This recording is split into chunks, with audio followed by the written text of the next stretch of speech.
Hey you, welcome to the Row by Row Garden Show, the best dead-gum gardening show on the radio and the internet as well. Glad to have you this evening. We got Mama Hoss in the house. Hey everybody. Yep. It's getting Christmas time, Mama Hoss. You know it? You look quite nice. Yeah, I've got a little there. Christmas here going on there though. Yep. What you got going on? Been doing some canning this week. Been doing some canning? Been doing my first ever bone broth. Mm-hmm. That video will be out there this week. Interesting. Really enjoyed doing it. Yeah. So, you know, we had all this stuff left over from Thanksgiving. We had 2 or 3 Boston butts and that kind of stuff. So Mama Hoss decided she was going to do some bone broth that we could keep, because you can always use bone broth when you start doing those soups or stews. And I like it just plain. Heck, it'd make a good soup. Yeah. And then the other thing I did, Frost got my jalapeno plants. Mm-hmm. So I had to gather them up, and don't know what I'm going to call this yet. This is a concoction, eh? A concoction, but it's jalapenos and pineapple. Mm-hmm. We had a hard frost about a week ago, and it got most of our peppers. So it's time to do a little cleanup around, and we had to get the rest of those peppers off the vine and salvage what we could. You want to give it a taste? Yeah. So jalapeno, pineapple, cream cheese on a Ritz cracker. Mm-hmm. See what that does.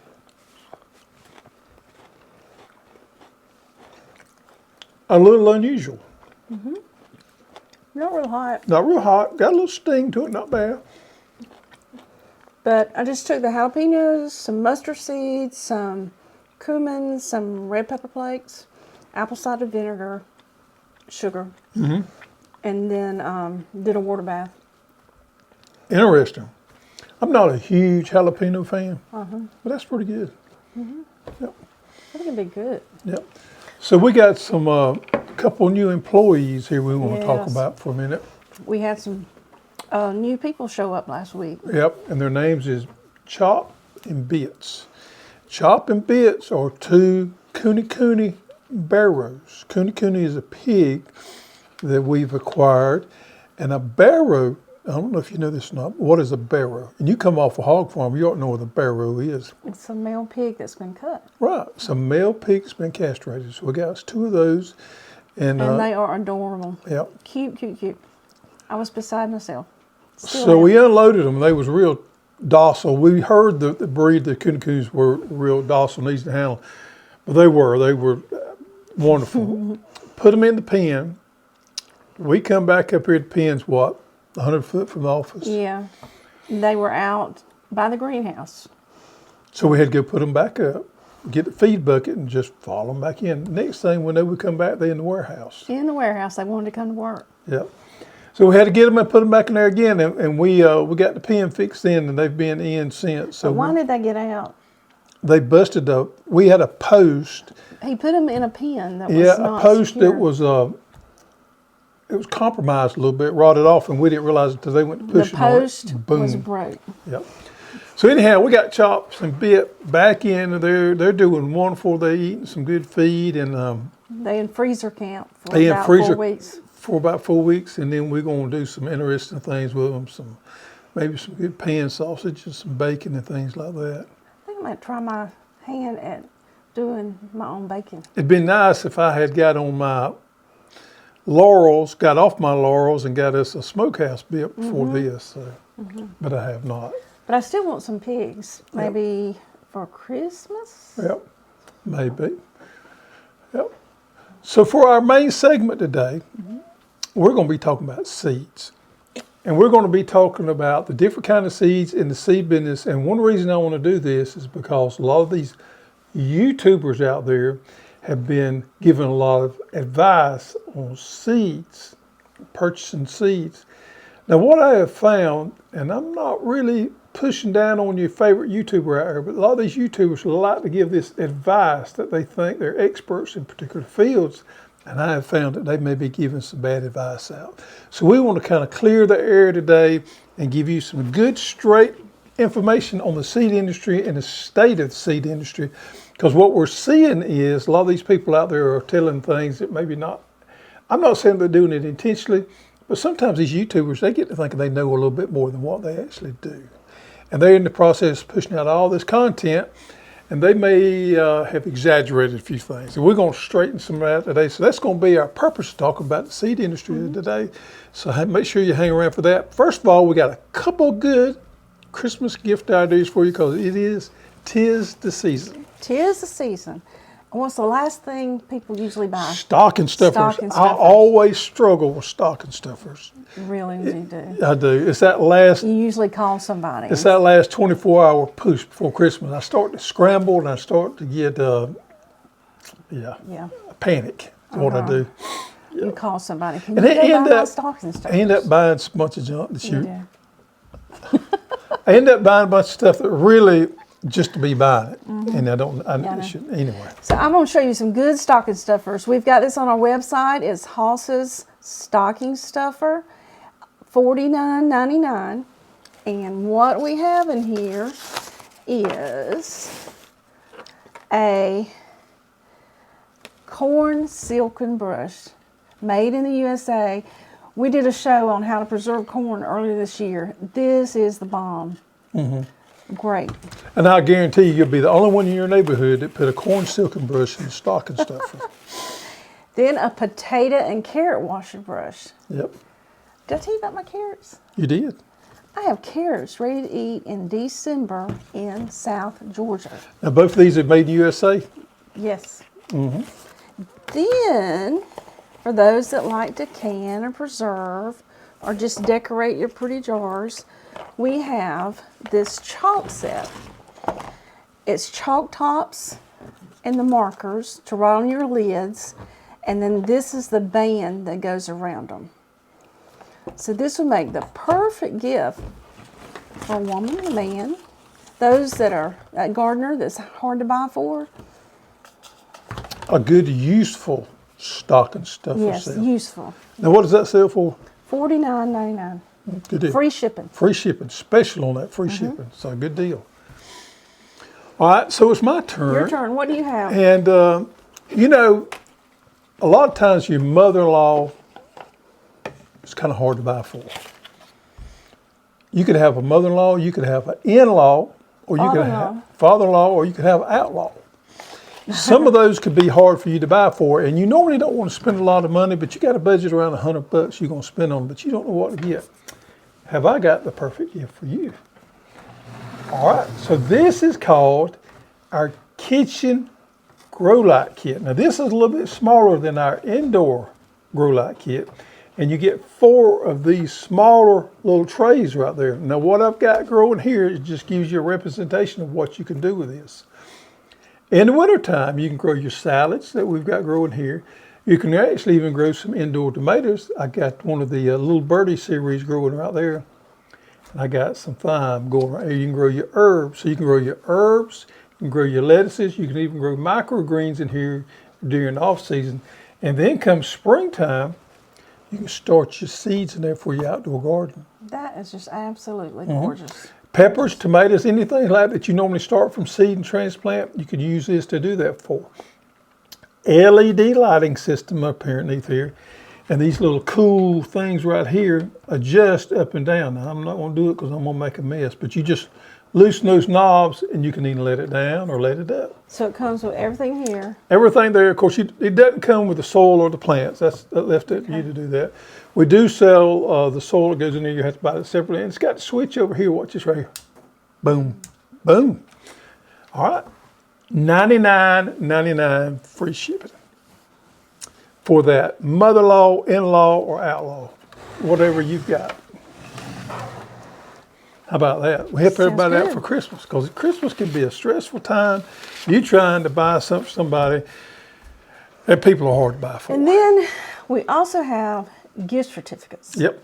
And something's new this year with those. Yep. So we actually got a hard copy that we can email to you, and you can print off and put in that stocking stuffer. So if all else fails, get your gift certificate put in there with that stocking. Everybody's always excited to get those hosstools gift certificates. All right, so let's dig into the state of the seed industry. I feel like I'm giving the State of the Union address here. The state of the seed industry. So as I mentioned before, people are giving a lot of advice out there, and they're still talking about shortages. They're talking about now's the time to order. Everybody's got their new seeds up. Now's the time to order, and all that kind of stuff. And there is some truth to what most people pepper into the conversation, but we're going to try to clarify that. First of all, let's talk about the different type of seed companies out there. They are the old school seed pack companies that do the seed packs you see in the hardware store, the big box stores. Those guys normally deal in OP varieties and not the open-pollinated ones and the cheaper seeds, because they're under such intense pressure for what we call pricing. You know, it's a competitive market out there.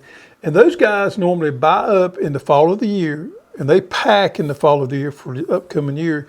And come January and February, they're through packing, and they got all their inventory, and they start putting these seed packs out there. And once the seed packs is gone, or if they sell, they don't get replaced or replenished because the season's about over with.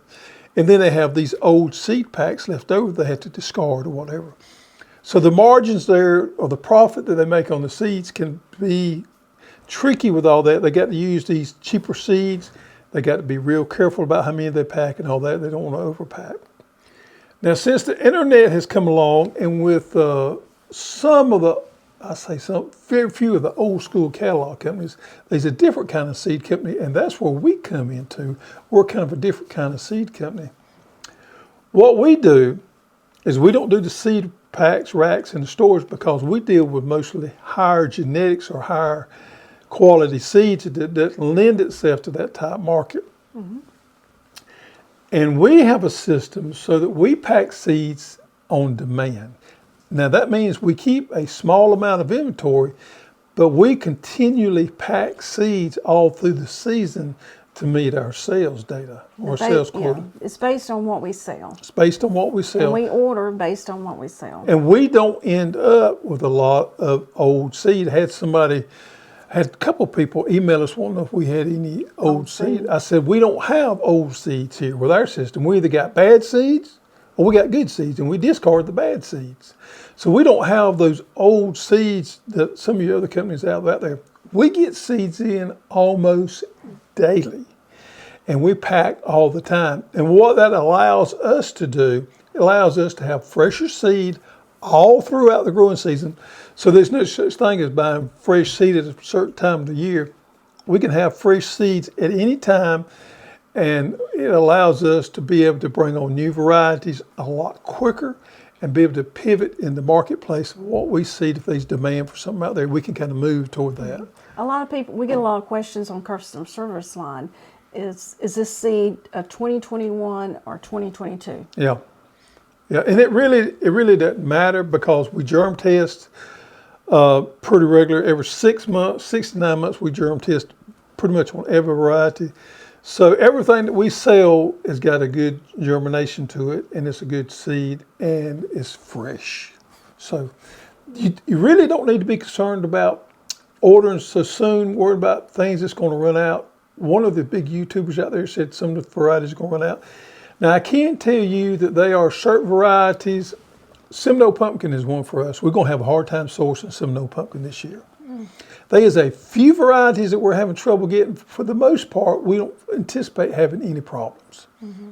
So after Christmas, everybody's going to want to be getting ready, thinking about that spring garden. Yep. So what I would suggest or recommend is to go through your seeds that you have on hand. Right. Do a seed audit. Do a seed audit, but plan out your garden, do a seed audit, and then order your seeds. Yep. And some of our seeds are not going to be here till...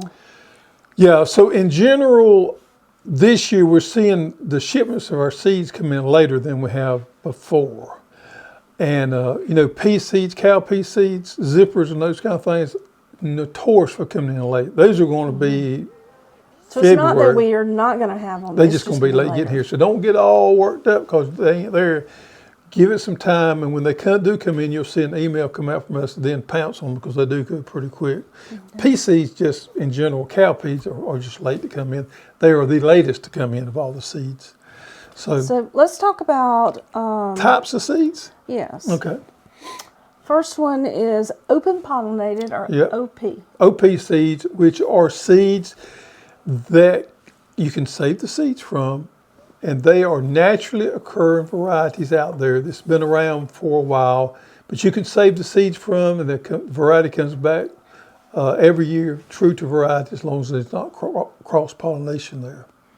So if you have similar varieties in one, If you're Close. saving the seeds, it could be a concern. If you got similar varieties and they could cross, yeah. Yeah. okay. What's the disadvantages? Yeah, the disadvantages of open pollinated seed is most of them are not have much disease package to them, and sometimes it can have something to do with flavor. Sometimes some of the hybrids can actually be better than some of the open pollinated, and vice versa. What's some examples of open-pollinated? Oh man, some of the open pollinated varieties. A lot of your tomato varieties, or a lot of your watermelons, such as your Crimson Sweet, is an open pollinated. Man, that's a tough question there. Yeah, well, let's jump into heirlooms, and I can Okay. count. Okay, heirlooms. All heirlooms are open pollinated, but all open pollinated are not heirlooms. So an heirloom is a variety. It's an open pollinated variety that has been around before man started hybridizing plants, which is around 1938 to 1940, somewhere in there. So if that open pollinated was documented before, been around before then, it is considered an heirloom. I read some stories about these families that have passed seeds down from generation to generation for over 100 years. Yep.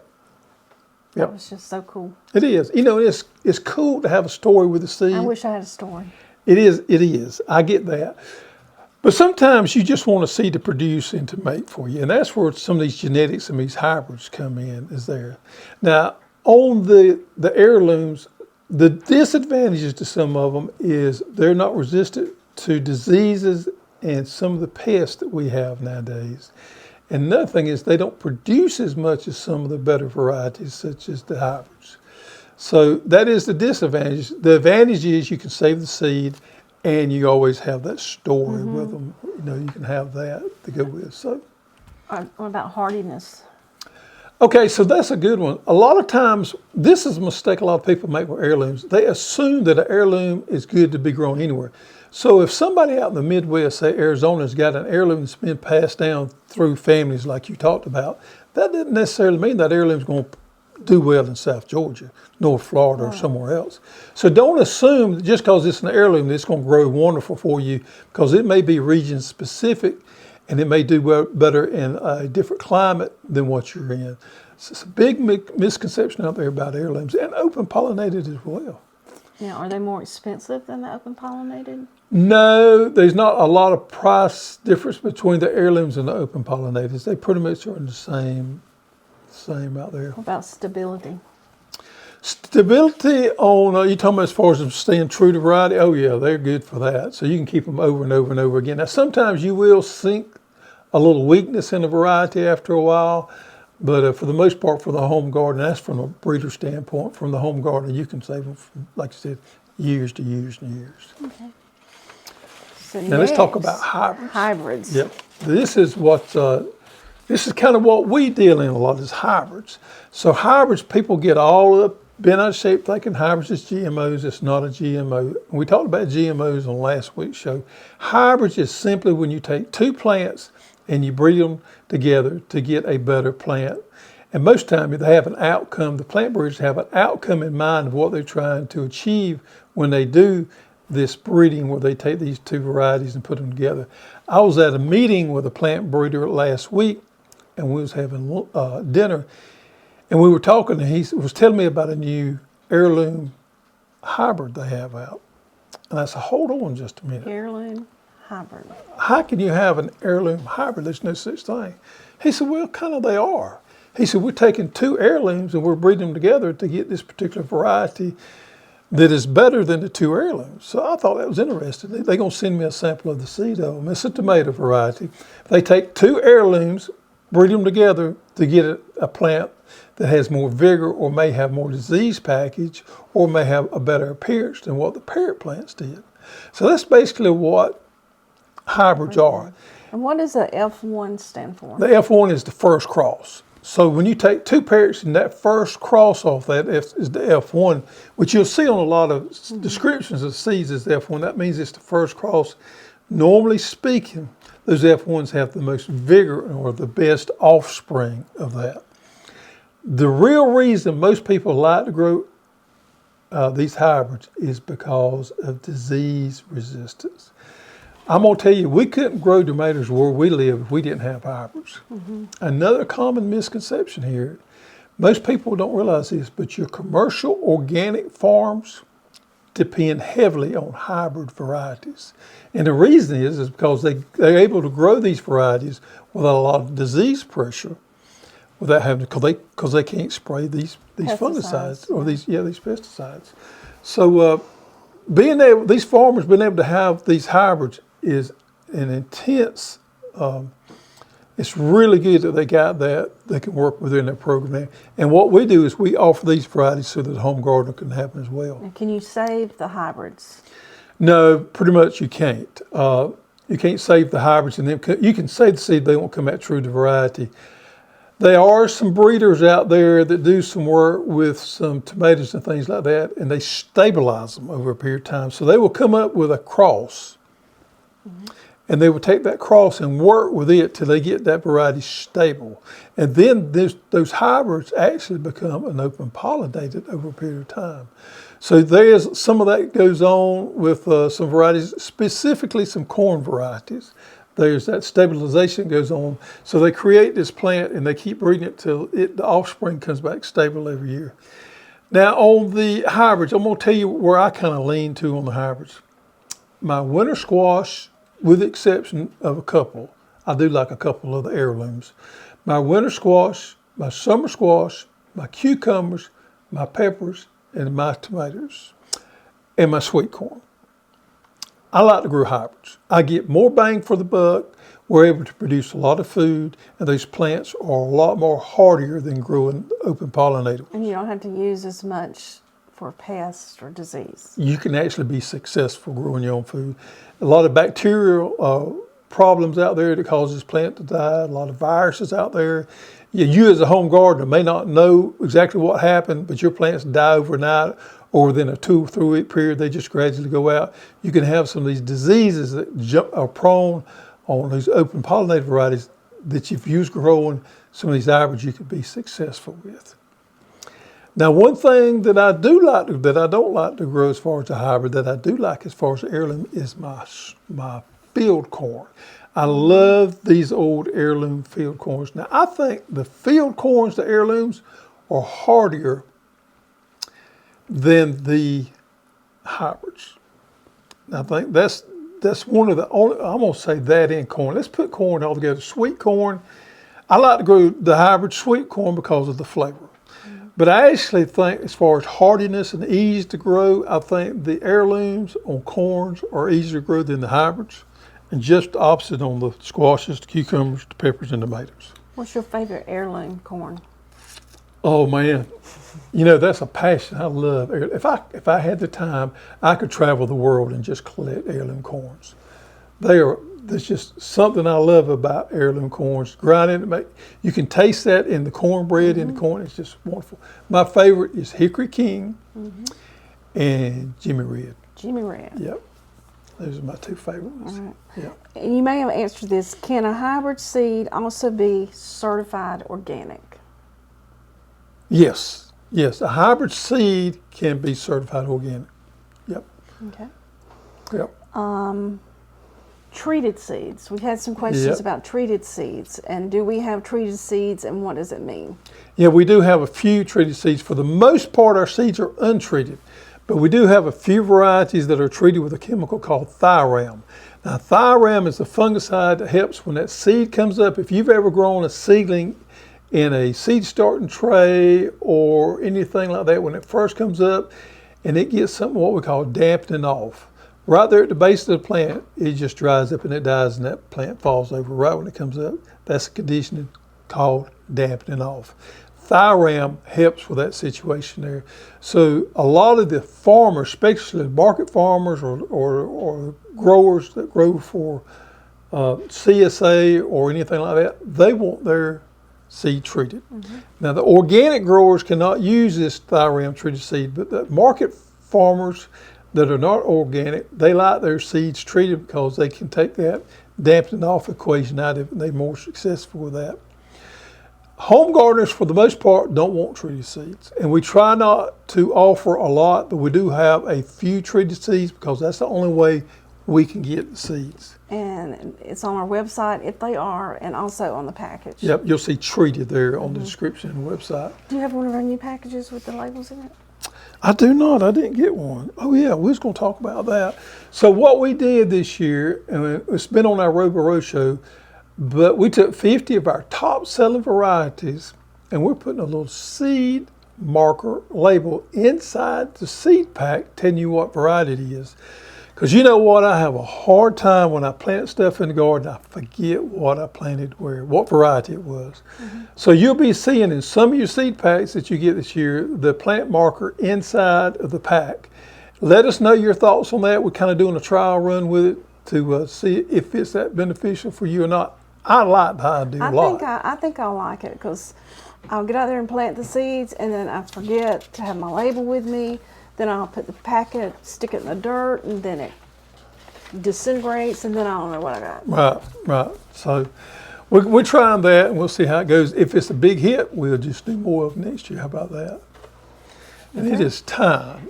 It is time for the corny joke of the week. Do you have a corny joke? I do have a corny joke of the week. Uh-oh. Corny joke of the week is, why did the scarecrow get a promotion?